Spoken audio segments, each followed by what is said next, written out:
hello. This is Irene with SaugaTalks. Hello, everyone. Thank you for tuning in. If you're listening to us, and you are listening to us, I know it. You're listening to us, so please don't waste any more time. Just follow us. We're on LinkedIn. We are on X, Twitter. We are on YouTube and major podcasting platforms. We're talking about automation, AI, technology breakthroughs, digital transformation, everything and anything technology related with amazing, fascinating people in tech. Today, my guest is Steve Wandler. Steve, how are you? I am doing so well, Irene. Thanks for having me. Absolutely. It is my pleasure, Steve, because you know what? I get a lot of guests. I talk again about automation and an AI and enterprise setting. Okay. With you, we decided we talk about transforming education through technology. That's kind of an amazing field you're in. All right. I cannot say I'm an expert. That's why I love speaking to people who are smarter than myself. So, Steve, what do you see is happening out there in terms of ed tech, educational technology? Because we all either parents or teachers or students or stakeholders, we're people. So we want to know what's happening with educational technology right now. Right. Well, two comments there is one is my teachers in elementary, middle, and high school would say I wasn't the smartest one, and I dropped out of high school in 11th grade. So it's interesting that I am in the education space and my passion around that. But in from an education perspective, there's so much happening in education and transformation education in technology. It's can education keep up to that? And I think that's one of the bigger challenges that we're having to face is how do we create technology that helps educators do their jobs and kids learn, uh, but at a pace that they can absorb and keep up. I mean, in the tech world, we're changing minute by minute, day by day, and some things can't change that quickly. And and look, that's a realization I really just came to and understand after my last ed tech company of doing it and what we were trying to do and the problem we were trying to solve from a technological aspect. It was transformational. We could have changed the way what we believed, changed the way what education we could do for education, but education's not wasn't ready for it. We were too far ahead of our time. And the other thing about education technology is I am not interested in removing teachers and replacing teachers with technology. I want teachers to be teaching my kids, people, not machines, not computers. And so this is about really helping teachers be teachers and do teaching things and allowing technology to make their lives easier and lower their stress levels so that they can do what they need to do, and that is teach my children. Well, my children are grown now, so, but to teach their kids, um, how to be good humans and smart humans and to do these things. But we need people to do that.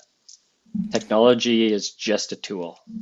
Perfect, perfect. So how that fascinating technology will help our teachers to teach? Because if we're going like, I know, 10 years back, providing iPads or any kind of tablets at school, that was already a transformation, okay? But to me, it's so limited. It's like pushing the new tool, the technology in terms of the gadget, all right?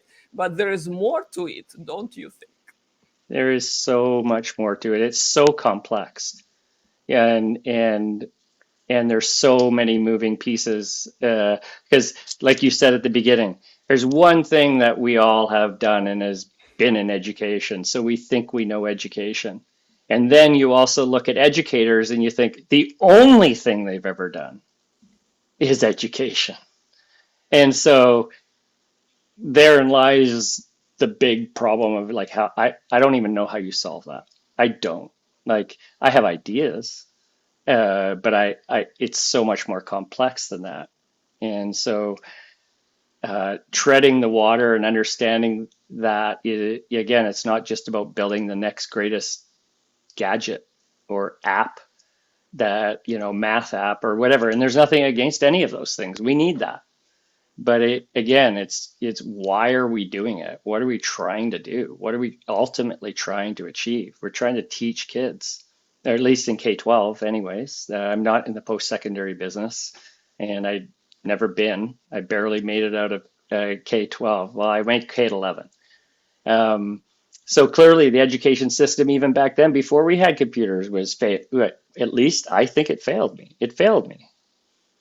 And yet, here I am, and why I'm here is because how many years later, 34 years after I have children, well, not that long after I had children left school, but as my kids were going through school, I was watching, it's like the same thing is happening to my kids as happened to me, or at least one of my kids.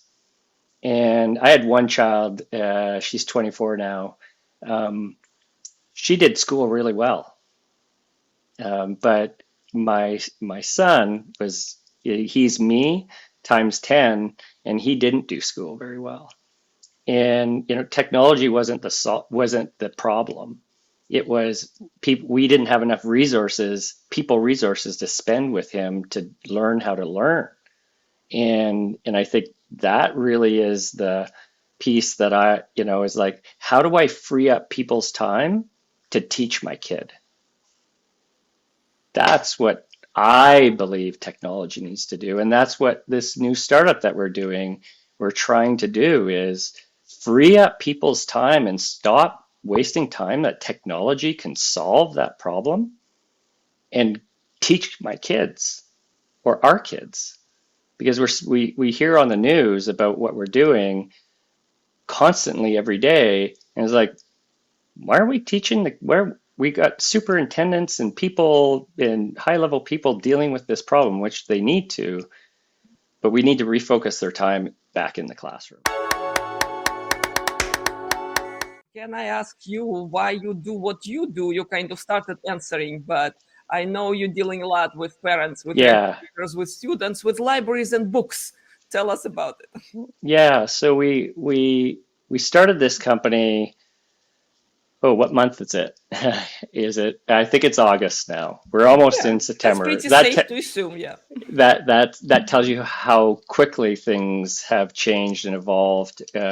We started this company in January, and the problem that we're trying to solve is, well, the original reason why we're here is there is a problem with challenged books in our libraries in public schools, specifically here in Texas. We're hearing it on the news every single day. Parents are showing up at board meetings angry about the books they're finding in their libraries. And educators and superintendents and librarians are trying to defend what happened or why those books were there. I fundamentally do not believe that people are putting books in our libraries that will harm kids. I just don't believe that people are trying to harm kids. They're making choices that other people don't agree with. I agree with that.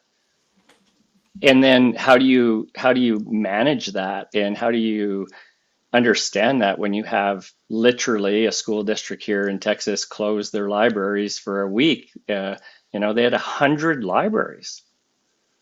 And so we want to stop that from happening. So what we do is we look and we help libraries manage that process, or manage that to help reduce the risk. We're not going to entirely remove the risk, but we're like an insurance policy almost, or like an antivirus for libraries. We try to detect the inventory of books that are coming in and match that up against their, what they want in their libraries, and ensure that those are the books that they receive in their libraries, rather than the books that community members or parents might be upset about. And That's the first part of what we're trying to do is just lower the temperature and give school districts a tool that can help them find these books that are causing so much tension in their communities. And rather than a librarian going through printing out a list of books with a highlighter and a pen, because that's essentially what we're seeing. Maybe they're doing it in an Excel spreadsheet at best. But there's not a lot of purpose-built tools to help them understand, bring this content in and understand what is going on in the rest of the United States, because it's not just about books that are happening in your state. There's challenge books that are happening in every state across this country. And so how do you keep up to date with that? How? A single librarian cannot do that. And there's new books coming into their libraries all the time. So how do they manage that? I don't want them to manage that. Technology can do that. I want librarians to read to my kids. Exactly. That was my next point. If you can free librarians from this administrative, tedious, manual work of cross-checking the lists, if it's the list, right, and making sure you're up to the latest regulations and the latest other sources of data, all right, that will be more time, more value that child can ask a librarian a question and they have a minute to spend with the child, and maybe that will be pivotal in that child's life. I'm just expanding the possibility here, don't you think? Yeah, absolutely. And look, I don't think that we're trying to even tell librarians or school districts what books they should have in their libraries. I just want them to know and understand that all the books that they have in their libraries, there are issues in other areas and jurisdictions and districts that could become your issue or not. Most school districts don't have this problem, but are you going to wait till it's a problem? Do you know all the books that come in and all the books that go out? Impossible. Impossible. So technology can do that. And unfortunately, the existing technology in libraries hasn't evolved or innovated. And we believe we're the Uber for libraries. Look, taxi cabs were around, they worked, they did what they're supposed to do. Everybody was okay with it, but somebody came along and said there's got to be a better way. And so everybody compares themselves to Uber, or, again, I use Elon Musk as an example. It's like, why the heck did he build a car? Ford and Chev and Mercedes and Audi, they all had great cars. I loved my BMW, but they had great cars. People must have thought it's ridiculous. Why is he doing that? And now he just so happens to be the richest guy on the planet because he innovated on an industry that needed it. And I think, librarians are a lot smaller than the car industry, but it's a lot more important. We're talking about words. We're talking about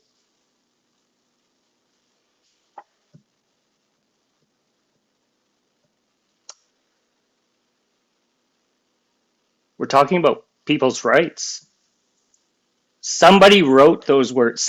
What's the difference if they say it? In America, we have a First Amendment right to say what we want, as long as it's not hateful and all the things that we're not allowed to do. And these books are people's words. They just wrote them in a book, and it got typed out, and it happened to get typed out a bunch of times. So this is more important than cars. What's going to happen when we start removing books out of the library? Not everybody has to read those books. We'll make sure that the right books go home with the kids that are supposed to go home with. We can do that with technology. And people don't have to worry about that anymore. Now, if we can make sure the right books go home with your kid, because go to a public library. You think public schools are, like your kid can walk into a public library just the same. So it's about protecting that. It's so much bigger than just books. but we're arguing over this where we can say, look, if you don't want that book in your library, that's fine. I'm okay. I don't, whatever choice you make, but don't ban the book. The book being banned puts a black mark on things that we don't want. I don't believe that we want as a society. Helping librarians, right? Helping parents, helping kids to make the right choice with the least amount of time spent in administrative tasks. That's what you do. The company called Yeah, Bookmark. it's bookmarked. Yeah, with the last two letters being capital ED. And really, it's not even about educate. Like when we started this company, it was about public school education and school districts, and it still is, and it's still our main focus. And we're going to tackle that first, and we're going to go after that. But it's really about books and how do you make sure that people are, understand that what is in the book is factual. Like this is the factual information about the book. It's not what you saw on TikTok. The fascinating thing if technology can help offload, okay, the tedious work of going through lists, of going through manual tasks that librarians so buried with instead of right, and they don't have lots of hours in a day doing exactly this job. And if you can offload, if your platform can offload, I see the value right there. So to me, yeah, how's it going in terms of adoption, Steve? Because with Yeah. any technology platform, right, the huge challenge for entrepreneurs is really, right, convincing the stakeholders. And in your case, it's kind of an interesting group of stakeholders you have to convince. When you talk about adoption and technology, especially in education, Yep. because my last startup was that, and we spent a lot of money trying to make that happen, and I've learned a lot from that. So trying to transfer that into this.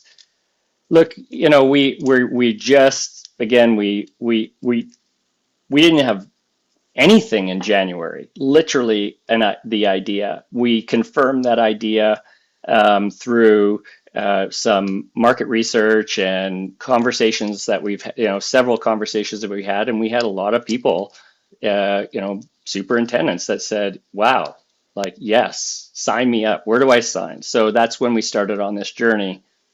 Now, 8 months later, we are just releasing our MVP. It's very MVP. It'll do some of the basic things that we're seeing in that are happening in school districts, and that is matching up their current inventory with the current list of books that they're saying that others are saying shouldn't be there, and identifying that and creating a dashboard so that they can determine what they want to do with those books, and then they can check yes or no, and then we also help make it so that the parents have the right to allow or restrict a book to go home. That's the basic MVP that we've created, and that is being launched or released to our test school districts here in Texas is where we decided to launch, only because there are more challenge books in the state of Texas than all other states combined. So might as well start at the top and work our way through. We're going to do testing and understand behavior, and then building in machine learning and AI into product to help, again, make everybody's lives easier, because AI and machine learning can do a lot. But being very careful and sensitive about those things too, because those are hot topics, and there's a lot of divided territory on that. And from that standpoint, I'd say we won't be using AI or machine learning on kids and private information, but there's lots that we can do around that, or identifying books and comparing books to other books. We can do that through machine learning. So that'll be the basics of where we start. And the goal is to launch fully, make it publicly available in January 2024. But I could tell you that the market is driving us to go faster.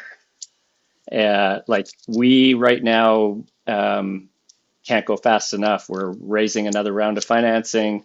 We raised our first round relatively quick, and we're doing another one relatively quick, and we could probably raise double and still not be fast enough. But as somebody said, you can't have you can't have one baby in a month by getting pregnant 9 times. So some things just take time, and we have a great roadmap. I'm confident of our roadmap. And the other thing we're going to do is we're going to create a product that brings joy to people. Like, this is such a contentious problem, but books, seeing them on a shelf and going to a library brings joy. Our product should be able to do that, because teachers aren't used to getting product like that. And why not? Give them something that they're going to enjoy using and provides a tremendous amount of value. Fantastic. And it seems like you have a lot of traction, right? And it's a good place to be, Steve. Good place to be if company is not even a year old yet. So yeah, best of luck in all the endeavor. Where do you think the AI-powered education is going to go? Okay. Yeah, it's here. It is here. You know what? It's been here for a while. Come on, it has. Everybody has a phone. It's been here for a while. When you get the messages on Instagram or the ad on Instagram is like, I was just talking about chocolate bars and now I'm getting a chocolate bar ad. That's not quite an education. That just No, it's not. But Still, when you're talking, these phones are in. It's affecting education though, because your phones are in your classrooms. It's making recommendations and doing things to your life all the time. Maybe not specifically, but in education, but it is.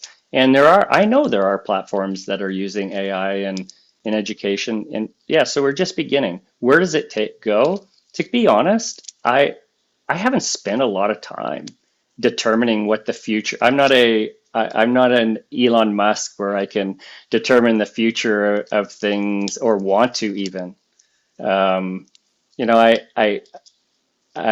think that if we use it responsibly, that it can help us, but we do need to use it because it's not going away. Saying that AI shouldn't be used in our schools, it to me is not okay. Like, innovation needs to happen, and we can't say it's not happening. And then what are we going to do? Ship our kids out after they leave your buildings and say, yeah, AI didn't exist, but now here it is. Like, we need to be thinking about that. And I don't have the answer to say because what that looks like. Worst that could happen, students, they're all over ChatGPT, other platforms, other content creation. It's out there, all right? So teachers will have to keep up and lead the kids, not just really stay behind. So we hope, teachers this way, right? They have their saying, they have their opinion, they have the right way of using the technology that we already have anyway. So I mean, I have pretty severe ADHD and I have dyslexia, which wasn't diagnosed in school. And so I struggled through school and struggled through most of my life with those challenges. I don't call them disabilities. I actually think they're superpowers. I think we were just taught to suppress our superpowers. We were given drugs and things to say, don't use that because you're different. And now unleashing AI in my world has changed my life. I read way more content because I can, because I write way more content. Why? Because I can, because my dyslexia stops me from writing improperly, but I can talk it, but I can't write it. And I get things backwards. And so it's tremendously helped me as a human and made my life happier and so much more productive. So we could do that in the classroom for kids like I was and my son. We can change that. Fantastic.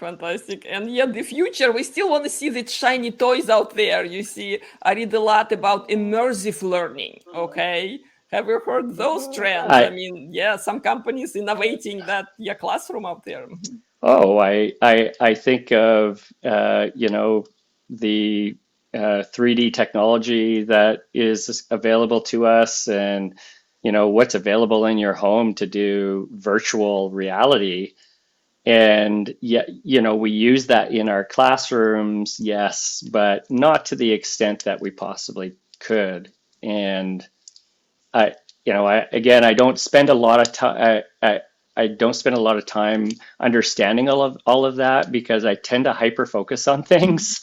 ADHD, thank you.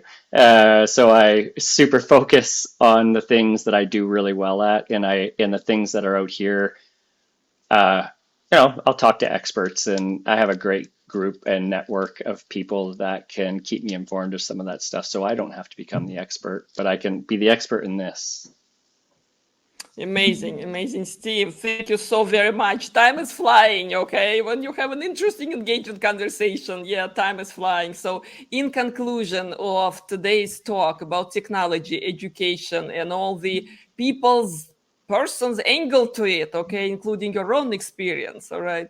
In conclusion, maybe a few takeaways for the audience in a way that your experiences, why you do what you do, and sort of what our audience can learn from you. So I'm a pretty emotional guy. And so one of the things that I did in this last year is I became a digital nomad, and I sold all my possessions, and I live out of a 90-liter duffel bag, and it's been the best thing I've ever done. And, technology isn't the thing that I love to do. It's the people part. And so my leave behind is invest in people, and the rest will come. You'll figure it out. Find great people to work with, and find great people to surround yourself with, and then things fall into place, and your ideas can become real, like really real. So that's my leave behind. I think that we can spend more time dreaming if you focus on the things that really drive you and go and tackle that. We need more people to tackle more problems and solve those through technology. And that's my story. Perfect. Thank you, Steve, so very much. Thank you. I appreciate your time today. Thank you. Thank you so much, Irene.